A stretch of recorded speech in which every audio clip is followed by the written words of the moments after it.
Today we're going to be talking about building the PvP team.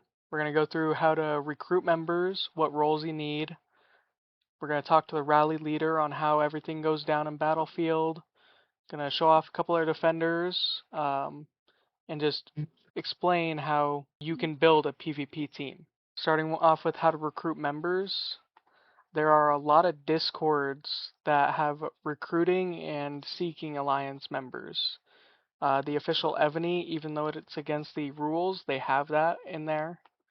Genghis has a couple in his for recruiting, keeps available and such. Vig does a couple of theirs for their alliance, I believe. You got the C5 Discord for all of the C5 continent and C6 continents. That is the main way that people recruit in Evony. There's also people that post YouTube videos recruiting and such.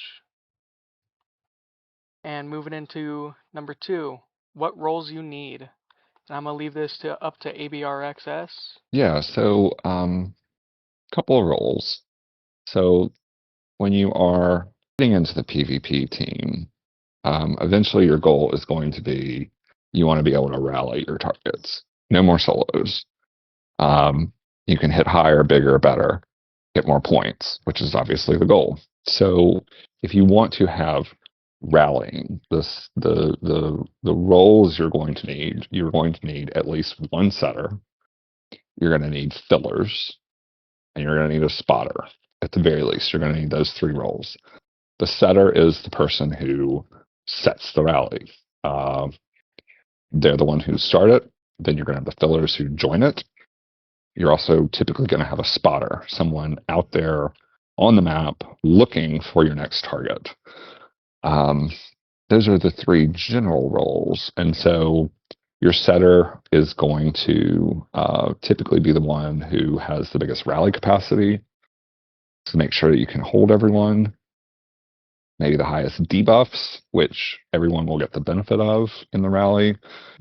Your fillers are typically going to be kind of in 2 tiers.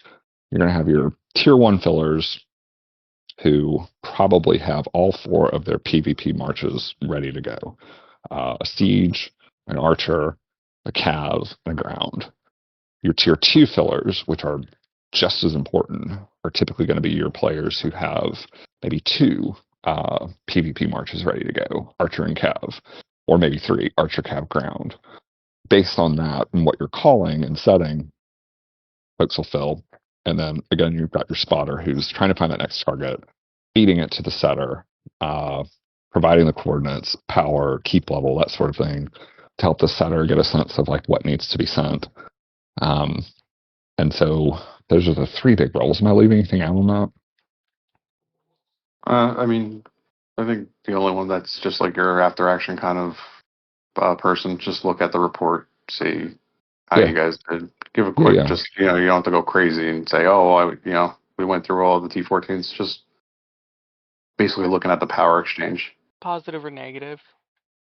Yeah. That's a good point. And seeing what's left, right? Like if you're not clearing, maybe a quick shot of what does this person have left, assuming they don't heal anything, to help identify maybe another rally may be needed. As the rally leader, AB, how does that go? What are your thoughts on being the rally leader? It's an interesting role. The game has its quirks. One thing that lots of lag, lots and lots of lag. One thing you have to watch for as you're getting started with this is arrived versus joined. And that's the biggest pitfall with setting a rally. So if you set the rally and folks are joining, on your screen, you can see as they're entering the rally, and it'll first show arrived, and then you wait a second, and then it'll show joined, and then about half a second more, the number of troops in the rally will increase. And only at that point are those troops actually in your rally. So if you launch the rally right before, when they've just arrived, or you launch the rally when they've joined, but the total number of troops hasn't increased, you may be soloing that target, right? You may be leaving everybody behind. So you've got to watch the target. You've to make sure they don't port or to see if they're getting any reinforcements. You've got to watch the number of troops in your rally and make sure they're all in. And sometimes your spotter will help with that, or somebody else on your team will help with that to watch for to make sure the rally's filled. So you're watching a number of different things at the same time. You're also trying to keep an eye on, am I being hit? Am I being rallied? Are any of my teammates being rallied? So it takes a while to get used to it and get it kind of down to a rhythm. But once you have your presets set and once you get a better sense of that rhythm, you get pretty quick at it. As setter, you have to be very involved and you have to heal a bunch of troops and you have to just keep going. That's really the key. Just keep moving. And it's a lot about speed. Yes. And I believe you were complimented on that recently. Yes. Someone asked if my fingers sniffed cocaine before I sat. It's the cocaine fingers.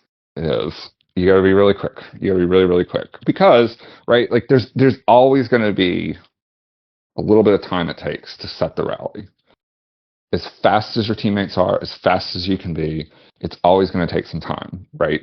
Before you have a full rally with everyone joined and ready to be fire. And so it gives your target the opportunity to call for reinforcements. It gives your target the opportunity to port. So speed is essential if you're going to be the setter. And you're also watching for port swaps after you send them. Yes, that's a good point too. That's like my worst nightmare. We find some juicy, K-39. It's some astronomical power, like 10 billion, and we're thinking, oh my gosh, we're going to blow this up. And we launched. What's up? I think we missed one of the biggest, the unkept jobs, the speeder, one who's going to speed up the rally once it launches. Yes, I mean that's a great point. That's another important role on the PvP team. Sometimes I'll speed it, but sometimes I'm launching like 4 rallies at once. And as I launch one, then I'm going to immediately launch the next one. Gil is often our speeder, right? Like so he'll speed that first rally to the target. But the port swap is always the nightmare scenario, right? Like you find this great target, you've got a good rally set, you're sending archers, you're pretty sure it'll clear. Your troops arrive, and all of a sudden a K-44 is plopped down. You've gotten port swapped, and you splat, right? So again, it's just kind of watching everything. Big picture strategy advice I would give to anyone is get a Discord for your team and use voice chat. Call the rallies, set the rallies over voice chat. Because the problem is if you're trying to set a rally over voice chat or not even over voice chat and type it out at the same time and then open the rally and then swap screens and make sure the rally is filled. And let's say you see some ground reinforcements going in and you think, gosh, we really need to launch a cav rally too, and you have to flip back over and type that. It's a mess. So do voice chat if you can.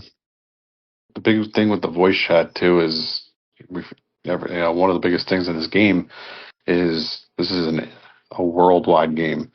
So you are going to have players in your alliance that speak different languages, that may or may not understand whatever language primarily the alliance speaks. So coming up with a key phrase, like a key word for, like, say, archers, I feel like universally any language can understand that. And like and that helps one of them our members, understand what's going on. We taught them to understand ranged, mounted ground, siege, 3-2-1. That's right. When they hear that, they know a rally is being set, and they're going to get into it. And along those lines, I mean, this game is so much of a speed game. Every little second matters.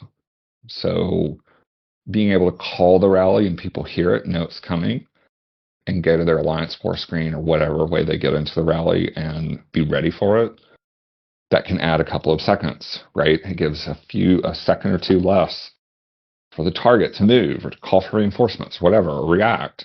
So that's why, I mean, voice chat is a game changer. I mean, it's very, very difficult to play this with a team without doing it or without using it. I mean, didn't we have a member in our alliance that when they wanted us to send ground to them, they called them the Black Knights? The Black military. Black military, yeah. Yes. I never understood that until like a month later. Yeah, listen, it was a unique thing that, Yeah. that helped us understand that may have been the preference for that language, and it helped. And this translator isn't right all the time on Evony. No, and that's the other problem with chat, though, right? Like, so if I've got my screen up and I'm looking at the battlefield or the server, if it's SVS, all I'm seeing is the last message at the very bottom on my screen. So if somebody says rally on me, right, or Archer rally on me, and somebody then posts something else, I've immediately missed that message. Whereas if we're on voice chat, they say it, I hear it, I'm not missing it. I think, what was it?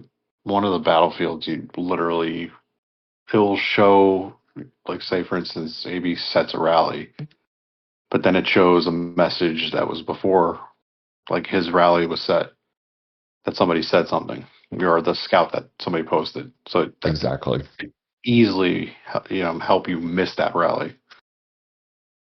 So just as a follow-up to that, I mean, the advice I give to most players is to kind of put your work into phases. Phase one should be, I have got to develop a decent defense. And the reason for that is you've got to be able to some extent, sit still to be a rally filler. The second you enter that rally, you can't move unless you pull your troops back, right? So the first step in developing a PvP team, in my opinion, is make sure people have solid defenses. That's typically going to look like a T1 defense for most players. But whatever it may be, get your defense in order, then start working on your attack marches, whether they're archers or cabs or whatever. But you've always got to have that basic good defense that when working with reinforcements can withstand a rally. Yeah. Yeah, no, 100%. I mean, listen, if this is a little backstory of this, this is the first time I've played this game. Did not come from any servers, so I kind of just learned as I went, which is not ideal. But I could tell you right now is that with learning everything I've learned in the past year of the server, yeah, that defense is first. Defense is going to be the key no matter what. You're and then building those attack markers out there are great. Exactly. Correct. I don't like reinforcing players who are just going to get my troops killed. Exactly. Right? Like it's got to be a logical, coherent defense. Yeah. Yeah. And where the reinforcements can support. Moving into scouting. It's important to scout early on, especially in Battlefield or maybe SPS. Get a sense of what their composition is, get a sense of what their buffs are, get a sense of what maybe their reinforcements look like. But as you start playing this more and more, you'll start to realize you can kind of approximate what the buffs are going to be at any given keep level. And what we really start doing is not really looking at scouts. The reason we don't is if you scout, then that is they know you're looking at them, right? They'll announce it. They'll call for reinforcements. They might port. They might get a port swap ready, whatever. But it's alerting them that something's coming potentially. Yeah. What we really start doing is we look for keep size and power size to help us determine what rallies to set. If it's a K39 or below is the target, and maybe they're, 4 to 5 billion power or below, we have certain rallies we set. If they're K40, 41 at a certain power or higher, There are certain rallies we set and certain orders that we go in. That's really how we start setting. We don't look at scouts. We rarely ever scout any longer. But I they're also really think it's on what you're doing too. You gotta take that into the fact that you're like, if you're doing a battlefield, the battlefield, yes, is 100% no scout. You're not giving your locations up on your map. But if you're like, and if you're an SVS, you should scout. What? Because you need to know what you're about to hit. yeah. Those are big ones I've seen. Because Well, if you go and not scout a T1 trap that's pure flats and you try to go solo that, you're going to pay for that miserably. Mm-hmm. It's going to cost you a lot of soul. It's going to cost you, if you don't fill your hospital up, that's going to cost a soul. If your hospital is empty, it's going to cost you a lot of resources to heal those troops. Yeah. that's a great point. I mean, if you're an SVS and you see, a K35 sitting in the middle of the hive without a bubble on, and it's a big alliance with lots of big players, it's probably too good to be true, right? And there may be 8 reinforcements hiding in that K35 that you don't know of. Yeah, So at didn't that one point, SVS we had something similar. That was like a K37 was unbubbled. And we're like, oh, let's rally it. Somebody scouts it, 11 reinforcements in there. Yeah. exactly, exactly. So I mean, for server war, like I definitely see more of a value in it.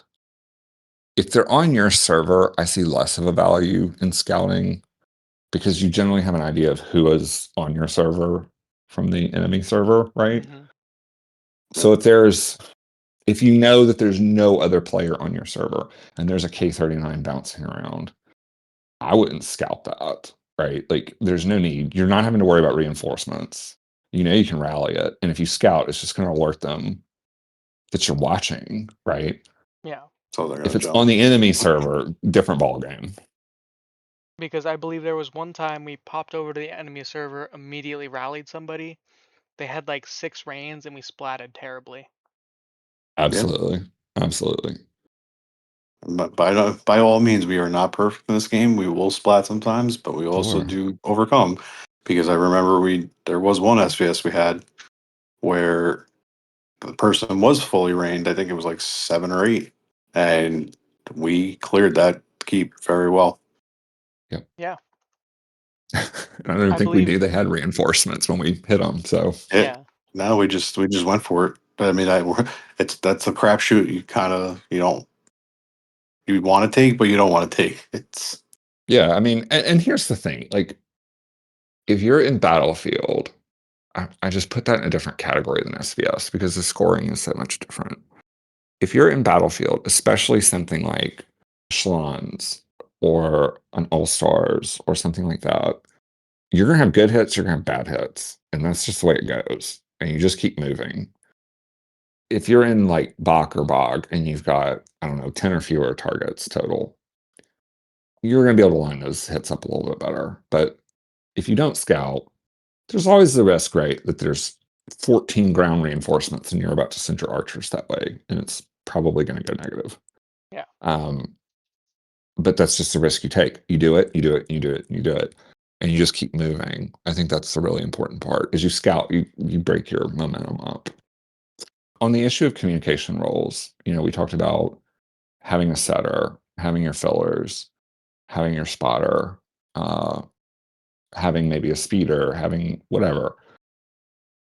If you are using voice chat, and it really kind of depends on the circumstances, it gets like if we're in an off season of Bach, for example, or maybe even an ultimate one where the stakes are a little higher, we're very chatty as a team. And there's quite a bit of banter when we're on it. If it's something, just call it a comedy show. That's what it it is. is a comedy show, but if it's like a little bit more intense, like a Chalons, okay, I would highly encourage generally people to mute and unmute is like, for example, if a rally gets set on someone, unmute, announce it to your teammates. But otherwise, keep generally your key roles on the PvP team, the one speaking. Otherwise, it just gets a little chaotic. But like I said, in our battlefields, sometimes we get a little chaotic, and it's fine. It's totally fine. Yeah, you got to look at the severity of the battle, because like Chalons is a big one, because depending on what league you land in, there's a higher reward. Like if you get, if you're an elite, you can get the challenge flag, but you get that if you place within the top 10, whatever I think it is. But then, if you're in majors, which is a big league, because that's, we'll call it what it is, it's where the big boys play, right? And girls, sorry. But you automatically get that flag. The reward for majors is you get your aligned city in the top 100. So you need, the goal is to get through that and get through that effectively.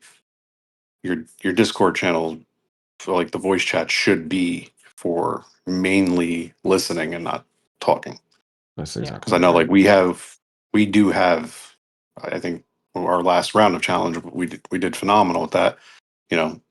Somebody's watching, calling the rallies out.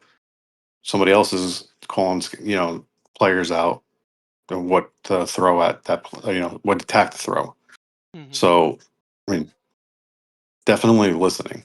But back to what we were talking about before, as far as regular battlefields, we do get chatty. It is a pretty comical chatty too. So check those videos out when you get a chance.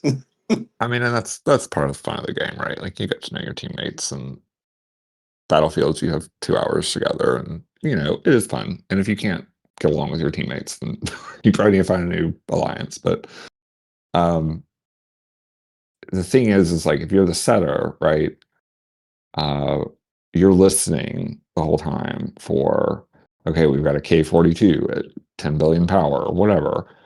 You're trying to process all of that, and if you're hearing a bunch of people talking over that, it gets really complicated. Or if you're the filler, right? Like, and you're waiting to hear what you need to send. You're waiting to hear the setter call it out.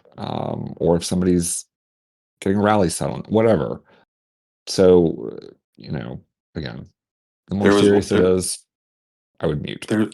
There was one other thing that actually just came to mind about a little mix with the scouts and the communications. Say, for instance, you don't do the Discord, right? It happens. You have to use the chat. Perfect example with this would be Zama, right? We all know that chat does not work, so you have to revert to using your alliance chat. Trying to minimize the tagging where a location is of a player that might not be worth it, or a scout that maybe somebody had already scouted and posted.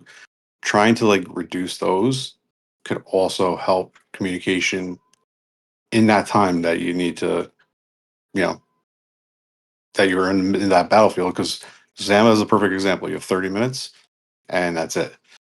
And nothing bites any or grinds anybody's gears in this game more than having a battlefield chat that doesn't work. Mm-hmm. And to add on So, to that, cluttering the war screen with ghosts and such. Yes. It pisses me off to no end. I'm waiting for AB to call out and start the ranged rally. Somebody puts up a ghost right when he puts up his ranged, and I click on the ghost.